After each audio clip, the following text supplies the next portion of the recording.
ចាសួស្តីបងប្អូនថ្ងៃនេះខ្ញុំនឹងបង្ហាញបងប្អូនទាំងអស់គ្នារបៀបធ្វើសម្លម្ជូរអង់គ្លេសគេហៅថា sweet and sour soup ហើយខ្មែរយើងមួយចំនួនគាត់និយមហៅថាសម្លម្ជូរយួនចាហើយនៅក្នុងវីដេអូនេះខ្ញុំប្រើទឹកស៊ុបដោយខ្លួនឯងខ្ញុំយកឆ្អឹងជ្រូកមកស្រុះបន្ទាប់មកខ្ញុំយកទៅលាងទឹកឲ្យស្អាតហើយខ្ញុំដាំឆ្នាំងថ្មីមួយទៀតដាក់ carrot ដាក់ខ្ទឹមបារាំងហើយនិងចេកពៅប្រៃចាហើយនឹងថែមអំបិលបន្តិចដើម្បីឲ្យមានរសជាតិនៅក្នុងទឹកស៊ុបនោះបងប្អូនចាហើយបើបងប្អូនអត់មានពេលដូចខ្ញុំទេមិនចាំបាច់ធ្វើដូចខ្ញុំទេប្រើទឹកធម្មតាទៅក៏មិនអីដែរគ្រាន់តែសម្លយើងនឹងវាអត់សូវឆ្ងាញ់អត់មានរសជាតិឆ្ងាញ់ទេបងប្អូនពីព្រោះខ្ញុំនៅក្នុងវីដេអូនេះខ្ញុំរងាស់2ម៉ោងដើម្បីខ្ញុំយកជាតិពីឆ្អឹងជ្រូកហ្នឹងណាចាវីដេអូខ្ញុំមានវីដេអូមុនមួយដែរក្នុងឆ្នាំ2017ខ្ញុំធ្វើម្ដងហើយតែខ្ញុំអត់បានអត្ថាធិប្បាយនៅក្នុងវីដេអូហ្នឹងទេហើយខ្ញុំអត់សូវចេះកាត់តដាក់ពាក្យអីនៅក្នុងវីដេអូហ្នឹងបងប្អូនដូច្នេះហើយមានបងប្អូនមួយចំនួនគាត់សំណូមពរឲ្យខ្ញុំធ្វើវីដេអូថ្មីហើយឲ្យខ្ញុំអត្ថាធិប្បាយនៅក្នុងវីដេអូនេះដែរចានៅក្នុងវីដេអូនេះខ្ញុំមានចង្កញ្ចម្ពីជ្រូកចំនួន2ផោនកន្លះចាហើយបន្ទាប់មកខ្ញុំមានបង្គាស្រស់យើងហ្នឹងចំនួន1ផោនខ្ញុំធ្វើឆ្នាំងធំដែរណាបងប្អូនចាហើយបន្ទាប់មកបងប្អូនយកឆ្អឹងចំណីជ្រូកហ្នឹងទៅលីងនឹងខ្ទះយើងហ្នឹងលីងធម្មតាឲ្យវាអស់ជាតិឆ្អាបឲ្យគេហៅថាយើង brown វាឲ្យមើលឃើញឡើងពណ៌បន្តិចណាបងប្អូនចាកុំឲ្យដាក់ទិញស្រស់អញ្ចឹងបើយើងដាក់សាច់ជ្រូកឬមួយដាក់សាច់អីក៏ដោយភាគច្រើនយើងត្រូវលីងមុនណាយើងធ្វើសម្លនេះត្រូវលីងមុនឆ្ងាញ់ណាបងប្អូនវាអត់មានជាតិឆ្អាបទេចាហើយបន្ទាប់មកបងប្អូនយកឆ្អឹងចំណីជ្រូកនេះយើងទុកមួយឡែកទៅដើម្បីយើងរងចាំទឹកស៊ុបយើងហ្នឹងបងប្អូនរងាស់ហើយយើងចាក់យកតែទឹកស៊ុបទេដើម្បីយើងយកមកធ្វើជាសម្លរបស់យើងចានេះនៅខាងមុខនេះខ្ញុំចាក់យកតែទឹកស៊ុបទេអត់មានជាតិអីលាទាំងអស់មានតែទឹកស៊ុបទេឃើញទេមានពណ៌ស្អាតវាមានរសជាតិចេញពីឆ្អឹងហ្នឹងណាចាហើយ step 1យើងធ្វើរួចហើយដូចជាលីងឆ្អឹងចំណីជ្រូកហើយនឹងយើងធ្វើទឹកស៊ុបអាហ្នឹង step 1របស់យើងបងប្អូនចាហើយ step 2ត្រូវការពីងប៉ោះមួយដើម្បីយើងយកទៅធ្វើ soup base របស់យើងហាន់តូចៗចឹងទៅ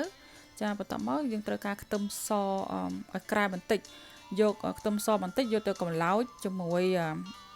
ពីងប៉ោះបន្ទាប់មកទៀតយើងទុកប្រហែល2ស្លាបព្រាបាយដើម្បីយើងបំពងនៅពេលដែលយើងធ្វើសម្លហើយយើងចាក់ចូលនៅក្នុងឆ្នាំងបងប្អូនហើយយើងត្រូវការអំពិលទុំចាអំពិលទុំវាមានរសជាតិផ្អែមជូរណាបើបងប្អូនអត់មានអំពិលទុំប្រើអំពិលកញ្ចប់ក៏បានដែរចាអត់អីទេចាយើងត្រូវការរំដេងដែរយើងត្រូវការបន្តិចបន្តួចទៅយើងដាក់យកក្លិនចាហើយសំខាន់ជាងគេនៅក្នុងសម្លនេះគឺជាម្អមសំខាន់ណាស់ត្រូវមានក្លិនម្អមនឹងចេញពីសម្លម្ជូរហ្នឹងណា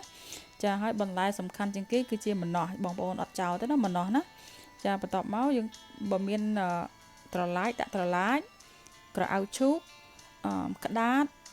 ពីងប៉ោះនៅក្នុងនេះខ្ញុំមានបន្លែអាមេរិកាំងមួយយ៉ាងគេហៅថា Chayote គេ pronounce អញ្ចឹងបងប្អូនអានឹងបន្លែមួយយើងអាចយកមកធ្វើសម្លម្ជូរនេះបានដែរចាតាមនិយមបងប្អូនចូលចិត្តបន្លែអីដាក់ហ្នឹងណាចាជាបន្លែរបៀបស្លឹកខ្ញុំមានបន្លែមួយនេះខ្ញុំមិនដឹងតែខ្មែរគេហៅអីទេណាបងប្អូនតែអង់គ្លេសខ្ញុំដាក់នៅលើ screen ខ្ញុំហើយ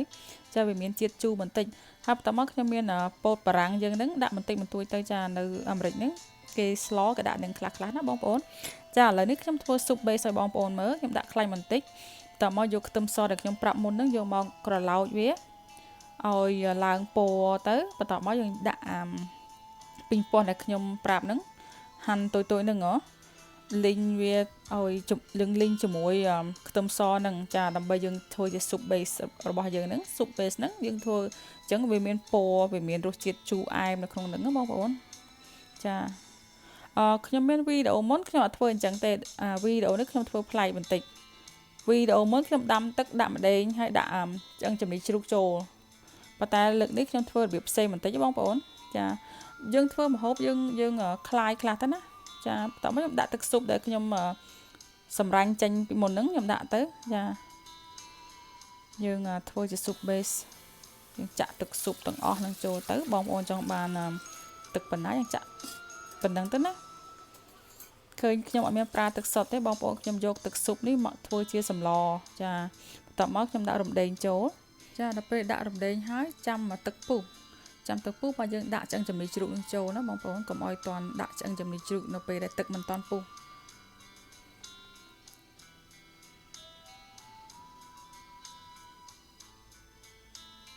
ចាហើយបន្ទាប់មកយើងទុកវាមកពុះទៅ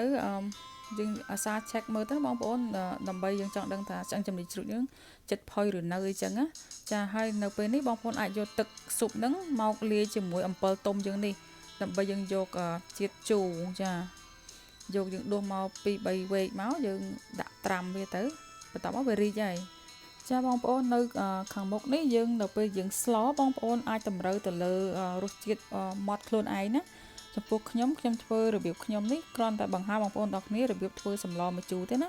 តែរឿងជូរប្រៃសាបអីទៅលើបងប្អូនទេចានៅពេលនេះយើងត្រូវថែមទឹកត្រីចាទឹកត្រីបងប្អូនអាចថែមចង់ប្រៃប៉ុណ្ណាថែមប៉ុណ្ណឹងទៅណាចាហើយបន្ទាប់មកត្រូវដាក់ម្សៅស៊ុបមាន់យើងហ្នឹងគេហៅ chicken flavor soup mix បងប្អូនដាក់2-3 ស្លាបព្រាទៅចាដើម្បីយើងយកជាតិហ្នឹងណាបងប្អូនបើយើងមិនចង់ប្រើប៊ីចេងចាបន្ទាប់មកប្រើស្ករក៏ក្រែដែរបងប្អូនមិនជ្រុលទេណាមិនដាក់ជ្រុលទេដាក់តែ2-3 ស្លាបព្រាដើម្បីឲ្យវាមានរសជាតិផ្អែមពីព្រោះម្ជូរហ្នឹងគេហៅថាយើងធ្វើរបៀបរសជាតិជូរអែមប្រៃចាគេហៅ sweet and sour soup ហ្នឹងដើម្បីយកផ្អែមជូរហើយនឹងប្រៃចាគេហៅ savory taste ហើយរំងាស់ទៅដល់ពេលដែលឃើញឆ្អឹងចំណីជ្រូកនេះចិត្តផុយហើយបងប្អូនយកអំពិលទុំដែលយើងត្រាំទឹកស៊ុបហ្នឹងយើងយកមកញុំវានឹងទឹកស៊ុបហ្នឹងទៅណាមើលខ្ញុំធ្វើកន្លែងនេះញុំវាអញ្ចឹងទៅដើម្បីឲ្យវាចេញជាតិអំពិលទុំហ្នឹងចូលទៅក្នុងទឹកស៊ុបយើងនឹងដើម្បីឲ្យវាមានរសជាតិជូរ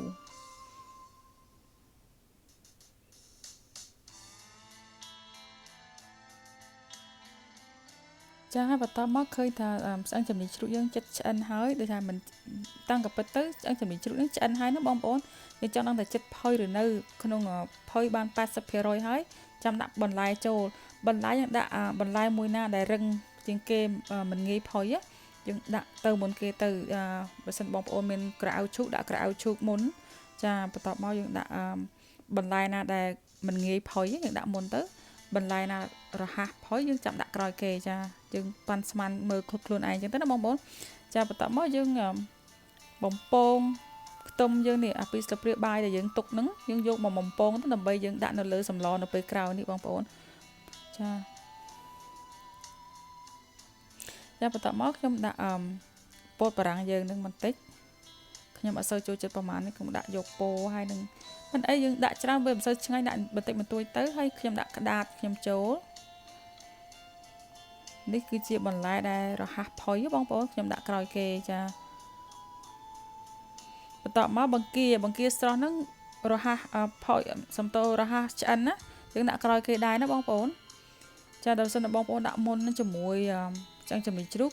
បង្គាយើងហ្នឹងរួមអស់ហើយវារួញអស់អត់មានវាគេហៅថាឆ្អិនជ្រុលណាបន្ទាប់មកដាក់បន្លែស្លឹកខៀវហ្នឹងទៅដាក់ចូលទៅចាហើយយើងបង់ម្អមហើយនឹងខ្ទឹមបំពងហ្នឹងនៅក្រោយគេបងប្អូនភ្លក់មើលផងណាយើងដឹងថារសជាតិយើងបានសម្រេចហើយយើងចាំដាក់ម្អមហើយនឹងខ្ទឹមបំពងនឹងចូលហើយរួចជាការស្រេចចាអត់មានអីពិបាកទេម្ហូបនេះចាឲ្យតែមានជូរផ្អែមហើយនឹងប្រៃបន្តិចនឹង perfect សម្លហ្នឹងត្រូវធំក្លិនម្អមចេញមកហើយនឹងឈ្ងុយចេញពីខ្ទឹមបំពងចាហើយម្ហូបមួយនេះខ្មែរយើងគេហៅថាសម្លម្ជូរចាសម្លម្ជូររបៀបខ្មែរយើងមានច្រើនមុខណាបងប្អូនសម្លម្ជូរ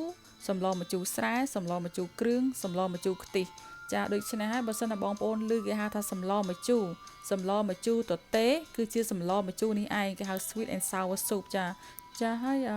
មានបងប្អូនមួយចំនួននៅតែហៅថាសម្លម្ជូរយួនពីព្រោះគាត់ច្រឡំច្រើនថាសម្លខ្មែរយើងវាមានឈ្មោះច្រើនបងប្អូនសម្លម្ជូរវាច្រើនពេកដូច្នេះក៏ចេះតែដាក់ឈ្មោះខ្លួនឯងទៅណាតាំងក៏ពិតទៅសម្លមួយមុខនេះគេហៅថាសម្លម្ជូរចាសម្លម្ជូរស្រែយើងបង់ប្រហុកសម្លម្ជូរគ្រឿងយើងមានគ្រឿងស្លឹកគ្រៃរំដេងរមៀតអីអស់ហ្នឹងយើងបុកចូលគ្នាគេហៅគ្រឿងបើសម្លម្ជូរខ្ទិះខ្ញុំបានធ្វើរួចមកហើយគឺយើងមានខ្ទិះដូងអីយើងដាក់ខ្ទិះដូងយើងមុនកូរជាមួយគ្រឿងហ្នឹងទៅចាតាំងក៏ពិតទៅម្ហូបខ្មែរយើងច្រើនណាបងប្អូនបើសិនណាបងប្អូនអាចមានពេលចេះរៀនធ្វើ ឲ្យបានច្រើនល្អណាស់ចាហើយខ្ញុំសូមអរគុណច្រើនចំពោះបងប្អូនដែលបានតាមដានវីដេអូនេះហើយសូមកុំភ្លេចចុច Subscribe ទៅ YouTube របស់នាងខ្ញុំដើម្បីបានទស្សនាវីដេអូថ្មីៗទៀតសូមអរគុណ